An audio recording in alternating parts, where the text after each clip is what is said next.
룻기는 타사들이 다스렸던 때를 그 배경으로 하고 있습니다.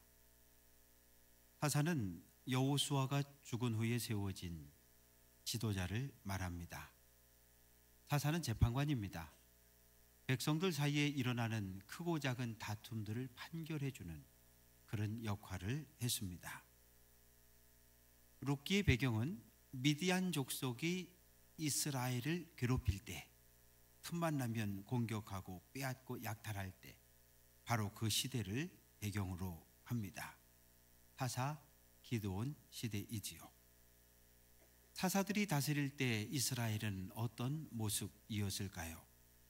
타사기 21장 25절은 그때에 이스라엘에 왕이 없었으므로 사람이 각기 자기의 소견에 옳은 대로 행하였더라, 이렇게 말씀합니다. 이스라엘에 왕이 없었습니까? 그렇지 않습니다. 이스라엘의 왕은 하나님이십니다. 하나님이 통치하는 나라가 이스라엘이었는데 백성들이 하나님을 하나님으로 인정하지 않습니다. 그리고 우상을 쫓아갑니다. 그리고 자기 소견에 옳은 대로 행동합니다. 자기 소견, 눈으로 보고 느끼는 내 생각을 자기 소견이라고 말합니다. 사사로 부름을 받았습니다. 그러나 하나님의 뜻대로 살지 않습니다. 내가 가진 지식, 경험, 그리고 생각을 가지고 결정하고 행동합니다. 오늘 우리는 성도요 하나님의 자녀로 부름을 받았습니다. 어떻습니까? 하나님 말씀보다 하나님 뜻보다 내 생각을 우선하며 살고 있지는 않은지요? 내 생각보다 하나님의 뜻이 언제나 앞서야 합니다. 어떠한 경우에도 신앙생활을 함에 있어서 우선순위가 바뀌지 않아야 합니다. 예루살렘에서 남쪽으로 8km 떨어진 곳에 베들레헴이라고 하는 작은 동네가 있습니다. 이 동네에 엘리멜렉이라고 하는 사람이 아내 나오미, 그리고 두 아들 말론, 기론과 함께 살고 있었습니다. 이 베들레헴은 떡집이라고 하는 의미를 가진 지명입니다. 그 어느 지역보다 비옥하고 농사가 잘 되는 그러한 곳입니다. 그런데 그만 어느 해 그 베들레헴까지 흉년이 들고 말았습니다. 엘리멜렉은 흉년을 피해서 요단강 건너 모압으로 이주하기로 마음을 먹습니다. 흉년 때문이라고 핑계할 수는 있겠지만 하나님이 주신 기업을 버리고 모압으로 이주하는 것, 이것은 불신앙적인 행동입니다. 성경에 보면 기근과 흉년은 때로 하나님의 백성을 책망하시는 하나님의 도구로 쓰임을 받게 됩니다. 엘리멜렉은 왜 흉년이 닥쳐왔을까? 하나님께 묻지 않습니다. 하나님, 모압으로 이사가도 되겠습니까? 하나님께 기도하지 않습니다. 그렇다면 이 엘리멜렉은 평소에 이 모압이라고 하는 이 지역을 마음에 두고 살았습니다. 그러다가 흉년이 닥쳐오자 핑계를 대고 고향을 떠나 모압으로 이사를 가게 됩니다. 흉년을 피해서 그저 잠시 갔다 오는 것이 아니라 거류한다, 남의 나라 영토에 오랫동안 머물러 산다, 그런 뜻입니다. 아예 모압에 가서 오랫동안 살 것을 작정하고 그렇게 떠납니다. 왜냐하면 이 모압 지방이라고 하는 것은 아르논 강 주변에 세워진 마을 나라인데 들판과 풀밭이 펼쳐져 있는 아주 비옥한 땅입니다. 재산을 정리합니다. 밭 팔고 집 팔고 다 팝니다. 그리고 친척들과 함께 송별 모임도 하고, 그리고 모압으로 이사를 갔습니다. 먹고 사는 문제는 해결이 되었습니다. 그런데 모압에 간 지 얼마 안 돼서 남편 엘리멜렉이 죽습니다.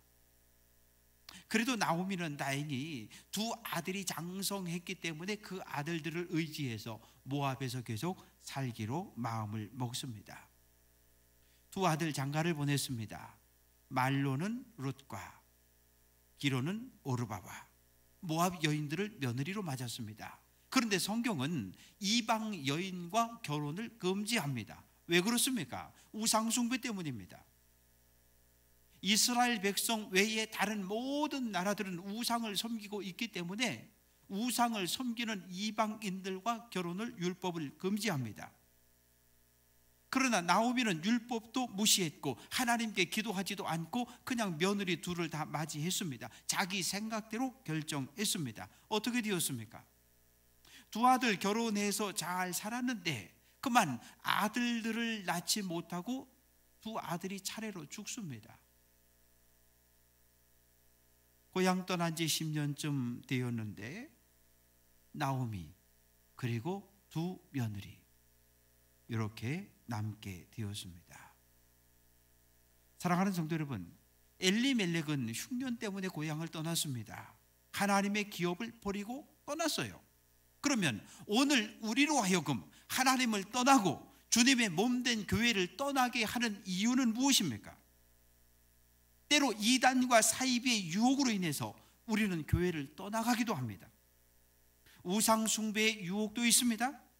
성도 사이에 벌어지는 말다툼과 오해로 인해서 교회를 떠날 마음을 품습니다. 흔히 상처받았다 그렇게 말씀들을 합니다. 상처받았다 기준이 없어요. 예측할 수 없는 일과 사건들로 인해서 시험에 들었다며 교회를 떠납니다. 어떠한 경우에도 하나님을 떠나지 말고 어떠한 경우에도 주님의 몸된 교회 안에서 믿음의 삶을 지켜가시기를 주님의 이름으로 축원합니다. 모압에 처음 왔을 땐 그래도 재산이 풍족했습니다.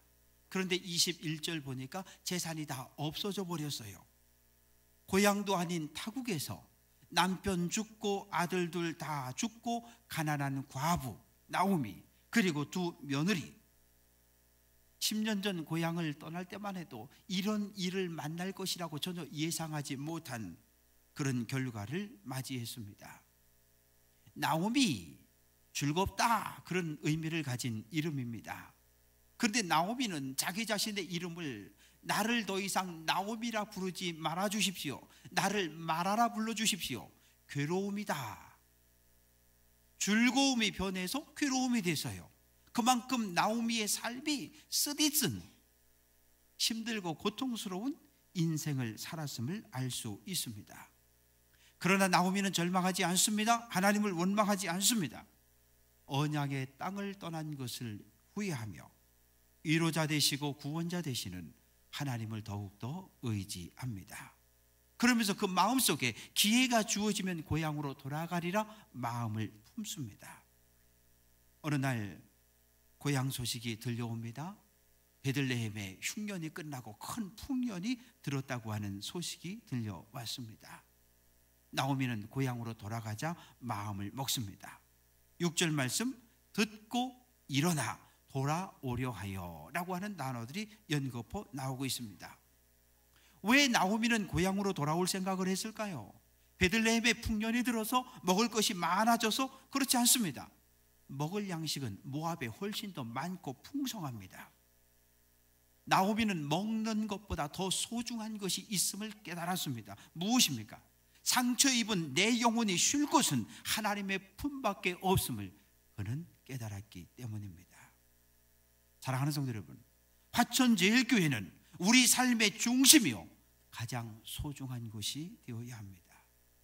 세상에서 힘들고 지쳤을 때 찾아올 수 있는 것, 상처를 입었을 때 나올 수 있는 것, 울고 싶을 때, 기도하고 싶을 때, 상담을 받고 싶을 때 언제든지 찾아올 수 있는 우리 영혼과 마음의 안식처가 되어야 합니다. 나오미는 주섬주섬 살림을 정리합니다. 집 팔고 땅 팔고 며느리들과 함께 모압을 떠났습니다. 나오미는 고향으로 돌아가는 길입니다. 그러나 룻과 오르바에게는 낯선 땅으로 가는 거지요. 고향과 부모를 떠나는 길입니다. 나오미가 가자 그러니까 두 며느리가 아무 소리 안 하고 따라온 걸 봐서 지난 10년 동안 고부간의 관계가 아주 돈독했음을 볼 수 있습니다. 얼마나 걸어왔을까요? 나오미의 눈앞에 낯익은 길이 나타나기 시작합니다. 이제 이 길로 조금만 올라가면 내 고향 베들레헴입니다. 나오미는 며느리들과 함께 걸어오면서 생각하고 또 생각하고 이제 결정을 내렸습니다. 며느리들을 베들레헴으로 데려가지 말아야겠다. 쉽지 않은 말이지요. 며느리 둘 떠나고 나면 나오미 혼자 남습니다. 고향에 돌아가도 어느 누구도 나오미를 돌봐줄 사람이 없습니다. 왜 돌아가라고 말할까요? 나를 따라서 베들레헴에 와도 며느리들에겐 아무런 소망이 없음을 알았기 때문입니다. 나오미는 10년 전 모압에 처음 왔을 때를 떠올려 봅니다. 낯선 땅, 낯선 문화, 어느 한 사람 반갑게 환영해 주지 않습니다. 말도 통하지 않고 아는 사람 하나 없는 모압 생활에 적응하는 것은 대단히 힘들었습니다. 내가 그렇게 힘든 시간을 보냈던 것처럼 이제 두 며느리도 그런 동일한 경험들을 해야 할 텐데 안 됐어요. 며느리를 사랑하는 마음으로 친정으로 돌아가라고 권면합니다. 그러면서 여호와께서 너희를 선대하기를 원한다며 축복합니다. 나오미는 두 며느리가 비록 나오미와 헤어져 자기 친정으로 돌아갈지라도 하나님을 떠나지 말고 다시 그모스 우상을 섬기지 말고 하나님의 은혜 안에, 하나님의 축복 안에 거하기를 소원했습니다. 나오미가 하나님을, 기업을 떠났지만, 베들레헴을 떠났지만 하나님을 떠나지는 않았습니다. 그 마음속에 하나님을 향한 믿음을 굳게 지키고 있었습니다. 나오미는 하나님은 예루살렘에서만, 베들레헴에서만 역사하는 하나님이 아니라 모압과 온 인류의 역사를 주관하신 분임을 알고 있었습니다. 9절, 각기 남편의 집에서 위로를 받게 하시기를 원하노라 말씀합니다. 무슨 뜻입니까? 나 따라오지 말고 친정으로 돌아가라는 이야기입니다. 나 따라오면 고생하니까 모압에 남아서 재혼해서 행복하게 살라는 권면입니다. 그러자 길에서 나오미와 두 며느리가 서로를 끌어안고 울기 시작합니다. 지난 10년 동안 동거동락했던 시어머니, 며느리들이 불쌍해서 돌아가라고 등을 떠밀며 권면하고 있습니다. 두 며느리는 아니요, 우리는 어머니와 함께 어머니의 백성에게로 가겠다고 나오미를 끌어안고 서로 웁니다. 나오미는 내 태중에 너희 남편 된 아들이 있느냐라고 묻습니다. 무슨 의미입니까? 이스라엘에 아주 독특한 결혼식이 있습니다. 한 남자와 한 여자가 결혼을 해서 부부가 되었습니다. 그런데 아들을 낳지 못한 상태에서 남편이 죽습니다. 그러면 후사가 대가 끊어지는 거잖아요. 그래서 대가 끊어지는 것을 막기 위해서 과부된 아내와 그리고 시아주버니나 시동생과 결혼해서 그 사이에서 아들이 태어나면 자기 남편의 후사로 이어가는 아주 독특한 결혼이 있는데 이것을 계대 결혼이라 이야기합니다. 나오미는 나는 늙었다. 내가 오늘 재혼해서 아들을 갖고 아들을 낳아도 20년을 기다려야 너희가 그 아들과 결혼할 수 있는데 어떻게 그럴 수 있느냐? 이건 불가능한 일 아니냐? 너희들 나 따라오면 평생 죽을 때까지 과부로 살아야 되는데 그렇게 살 수는 없지 않느냐며 며느리들을 돌려보내려고 합니다. 나오미는 13절에서 여호와의 손이 나를 치셨으므로 나는 너희로 인하여 마음이 아프다고 말합니다. 여호와의 손이 나를 치셨다. 무슨 뜻입니까? 나오미가 당한 모든 고통과 괴로움과 아픔이 하나님의 심판이요 하나님의 징계였다고 그렇게 받아들이고 있습니다. 왜 며느리들 때문에 마음이 아픕니까? 태어나고 자란 고향을 떠나서 언어와 풍습이 다른 유다로 간다는 것, 이거 쉽지 않은 결정입니다. 고향을 떠나서 하나님을 믿는 신앙의 공동체 이스라엘로 들어간다는 것, 단순하게 시어머니에 대한 효와 애정만으로는 감당하기 어려운 일들입니다. 둘째 며느리 오르바가 시어머니 나오미에게 인사하고 자기 고향으로 돌아갑니다. 그러나 14절, 룻은 그를 붙쫓하더라 이렇게 말씀합니다. 붙쫓다, 붙잡고 늘어진다, 굳게 결합한다, 그런 뜻입니다. 오르바는 떠났고 룻은 남았습니다. 나오미는 룻에게, 봐라, 네 동생도 친정으로 갔으니까 너도 그만 친정으로 돌아가라고 권면합니다. 이때 룻의 입술을 통해 놀라운 고백이 쏟아져 나옵니다. 어머니의 백성이 나의 백성이 되고 어머니의 하나님이 나의 하나님이 된다고 고백합니다. 율법은 모압 족속은 결코 여호와의 총회에 들어올 수 없다고 말씀하고 있습니다. 그러나 모압 민족 전체가 여호와의 총회, 이스라엘 공동체로 들어올 수는 없지만 개인적으로는 들어올 수 있습니다. 어떻게 해요? 남자는 신앙 고백과 할례를 통해서, 여자들은 신앙 고백을 통해서 이스라엘 공동체로 들어올 수 있었습니다. 룻의 신앙 고백에는 어떤 의미들이 담겨 있습니까? 어머니와 함께 이스라엘로 가겠습니다. 어머니를 모시고 한 집에 살겠습니다.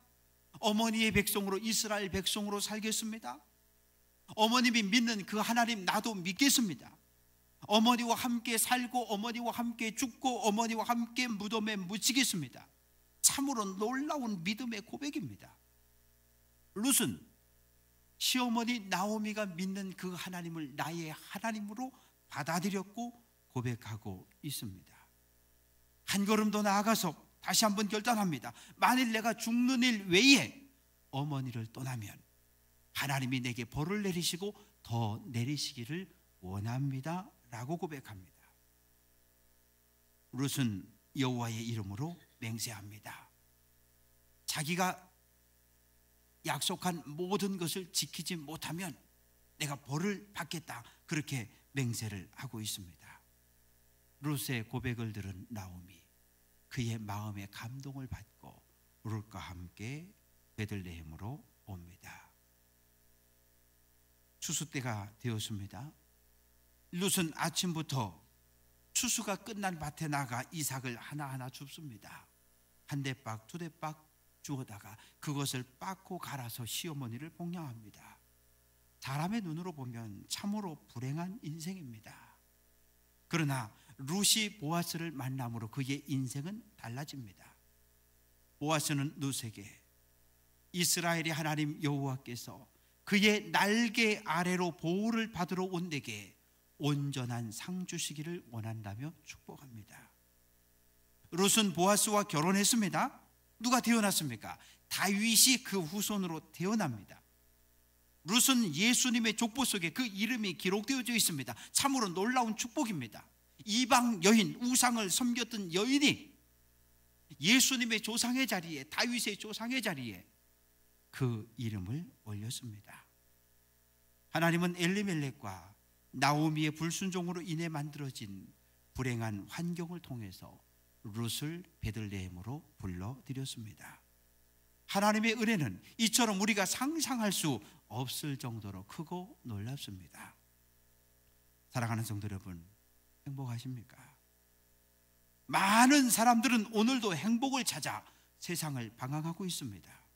교회 밖에서 행복을 찾아보려고 합니다. 없습니다. 예수 그리스도 안에 참된 행복이 있습니다. 어떠한 경우에도 하나님을 떠나지 말고 어떠한 경우에도 주님의 몸된 교회를 떠나지 않도록 해야 합니다. 우리는 마지막 날까지 하나님 앞에 남은 자들이 되고 남은 자로 살아야 합니다. 하늘을 만드신 하나님, 땅을 창조한 하나님을 나의 하나님으로, 우리의 하나님으로 날마다 고백하며 살아갈 수 있는 귀한 성도들 될 수 있기를 주님의 이름으로 간절히 축원합니다. 기도합니다. 아버지 하나님, 신앙의 길을 걸어가면서 때때로 유혹을 받고 때때로 흉년과 기근을 만나고 감당할 수 없는 광야와 감당할 수 없는 강과 바다를 만납니다.